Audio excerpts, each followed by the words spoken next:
Hello learners, welcome to English with Nitish. आज हम बात करने वाले हैं सिमिली की, जिसे हिंदी में कहते हैं उपमा। मेटाफॉर आपने अगर पढ़ा होगा तो आपको सिमिली के बारे में भी थोड़ा आइडिया होगा। अगर मेटाफॉर पे हमारा वीडियो आपने नहीं देखा तो नीचे लिंक डिस्क्रिप्शन में आपको मिल जाएगा, आप वो भी एक बार देख लें। चलिए देखते हैं सिमिली को।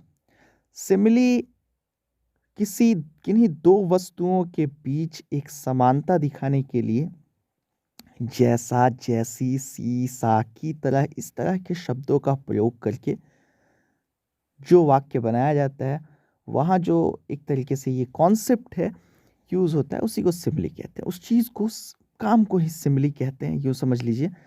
जैसे में आप देखिए, चाँद से सुंदर, यहाँ सिमिली का यूज़ है, यानी कि उपमा का इस्तेमाल है।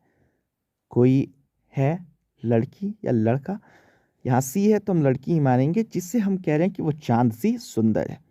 अब अगर आपने मेटाफॉर पढ़ा होगा तो आपके ध्यान में होगा कि हम उसे सीधे क्या कहते हैं। मेटाफॉर अगर इस्तेमाल करते हैं हम, रूपक, तो हम कहते हैं वो चाँद है। लेकिन यहाँ सिमिली में, उपमा में हम ऐसा नहीं कहेंगे, हम कहेंगे वो चाँद से सुंदर है। उसी तरह गुलाब से नाजुक, आप देखते होंगे लोग अक्सर किसी को कहते हैं तो बड़ा नाजुक है। लोग कह देते हैं ये हाथी जैसा मोटा है, ये ककड़ी जैसा पतला है, ये बांस की तरह लंबा है। तो ये जो शब्दों का इस्तेमाल हुआ है, सी, जैसा, जैसी, बांस की तरह सॉरी, तो ये वर्ड यूज होंगे के समान, और तब कंपैरिजन किया जाएगा, तुलना की जाएगी दो चीज़ों में, तब आप समझ लेंगे वहाँ सिमिली है। और अगर उसका इस्तेमाल ना हो तो चांसेस ये हैं कि वो मेटाफॉर होगा, यानी कि रूपक होगा। इंग्लिश में जब हम आगे बढ़ेंगे तो देखेंगे कि लाइक का यूज़ होता है, एज का यूज होता है, ठीक है। Fight like cats and dogs, कहते हैं दो लोग जब कुत्ते की तरह लड़ते, कुत्ते बिल्लियों की तरह वो लोग लड़ते हैं, यानी कि बहुत ज़्यादा लड़ाई करते हैं, दिन भर लड़ाई करते हैं, ठीक है। तो यहाँ आपने देखा लाइक का इस्तेमाल हुआ है। ब्यूटीफुल लाइक अ रोज, गुलाब की तरह सुंदर, यहाँ भी लाइक का इस्तेमाल हुआ है। As sweet as sugar, as का इस्तेमाल हुआ है, चीनी जैसा मीठा। क्यूट एज अ किड, बच्चे जैसा क्यूट, यहाँ भी एज का इस्तेमाल हुआ है। Thin like a match stick, यानी कि माचिस की तीली जैसा पतला, यहाँ लाइक का इस्तेमाल हुआ है। तो सिमिली यही पहचानने का तरीका है, लाइक का, एज का इंग्लिश में, हिंदी में जैसा, जैसी, सा, सी की तरह वगैरह वगैरह का इस्तेमाल होगा, और तब दो चीज़ों में तुलना की जाएगी या दो बातों में तुलना की जाएगी। जैसे ऊपर कहा गया कि उनकी लड़ाई ऐसी है जैसे कुत्ते बिल्ली की होती है, इस और उसकी सुंदरता ऐसी है जैसे गुलाब की होती है, वगैरह वगैरह, यही चीज़ें कविता में काफ़ी इस्तेमाल होता है सिमिली, यानी कि उपमा का। जैसे एक कविता का ये एग्जाम्पल देखें, तुलसीदास जी की किसी चौपाई का हिस्सा है ये। हृदय सिंधु मति सीप समाना, स्वाति शारदा कहीं सुजाना। यहाँ पहली लाइन में हृदय को सिंधु के समान और मति यानी कि बुद्धि को सीप के समान रखा गया है। आपने देखा उस लाइन में लास्ट में समाना जो है, समान के अवधि भाषा में है ये। तो हृदय सिंधु के समान है, यानी सागर की तरह है।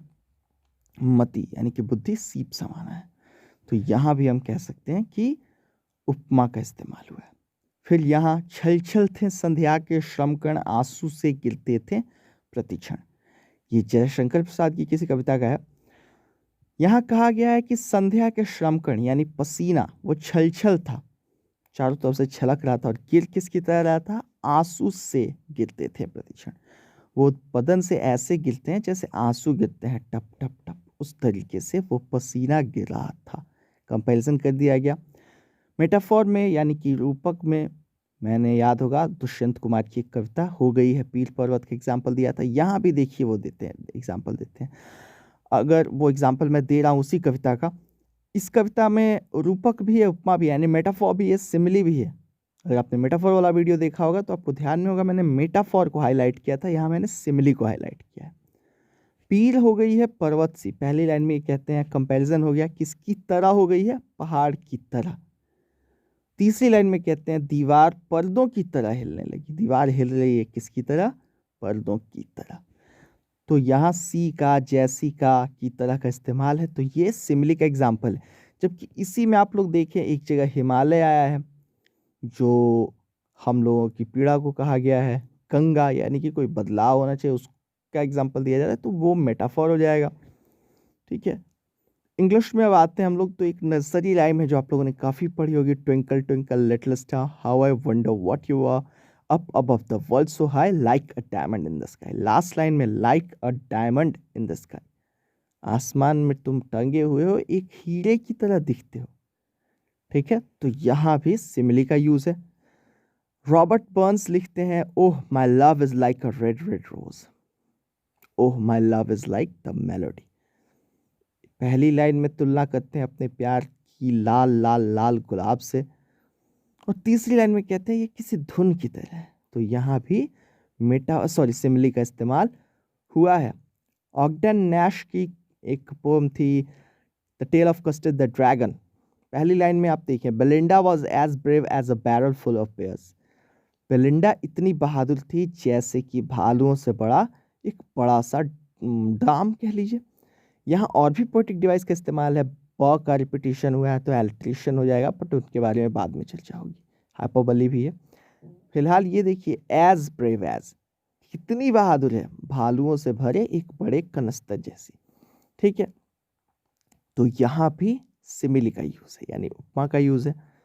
तीसरे लाइन में आप देखिए, Mustard was as brave as a tiger in a race. Mustard की तुलना की गई है ऐसे बाघ से, गुस्से में ऐसे था जैसे कोई बाघ, इतना बहादुर था जैसे कोई बाघ गुस्से में हो जाता है।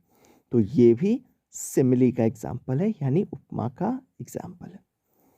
अब एक बार लास्ट में आप देख लें, इसका भी मैंने मेटाफॉर में यूज किया था इस पोएम का। ये है 7 एजेस, यानी कि all the world is a stage. Shakespeare की एज यू लाइक इट का एक हिस्सा है ये। अब यहाँ मैंने हाईलाइट किया है उन फ्रेजेस को जो दिखा रहे हैं सिमिली का इस्तेमाल। क्रीपिंग लाइक स्नेल, घोंघे की तरह रेंगते हुए। बच्चे को कहा जा रहा है कि जब वो स्कूल जाता है बिना मन का, घोंघे की तरह रेंगते हुए जाता है धीरे धीरे। इसी में आगे है साइंग लाइक फर्नेस, भट्टी की तरह सांस लेता है। जैसे वो लोहार की भट्टियाँ होती है ना, उनमें से आवाज़ आती रहती है। ठीक है, उसी तरह ये सांस ले रहा है जब वो प्रेमी बन जाता है, तब उखड़ी उखड़ी सांसें ले रहा है, किसकी तरह, भट्टी की तरह। यहाँ भी लाइक का इस्तेमाल कर दिया गया।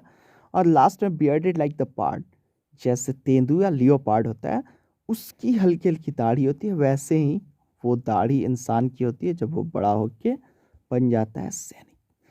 तो आपने इन सभी जगहों पे देखा लाइक का इस्तेमाल है या एज का इस्तेमाल है, तो यही होता है सिमिली।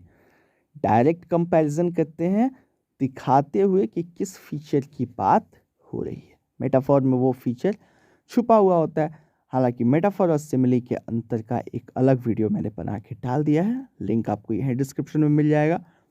मिलते हैं किसी अगले वीडियो में, तब तक के लिए stay safe, take care and keep learning. उम्मीद करता हूँ आपको ये वीडियो पसंद आया होगा और लेसन समझ में आया होगा। कमेंट करके हमें ज़रूर बताएं अगर पसंद आया तो, और नहीं भी पसंद आया तो कमेंट ज़रूर करें, क्योंकि आपका एक कमेंट हमें बहुत कुछ सिखा देता है। इसके अलावा अगर पसंद आया तो लाइक करना बिल्कुल ना भूलें, और अगर पसंद आया है तो आपको शेयर भी करना है ताकि हमारा चैनल आगे बढ़ता रहे। तो शेयर करें अपने दोस्तों के साथ और सब्सक्राइब ज़रूर करें ताकि आपको हमारे आने वाले वीडियोज़ मिलते रहें।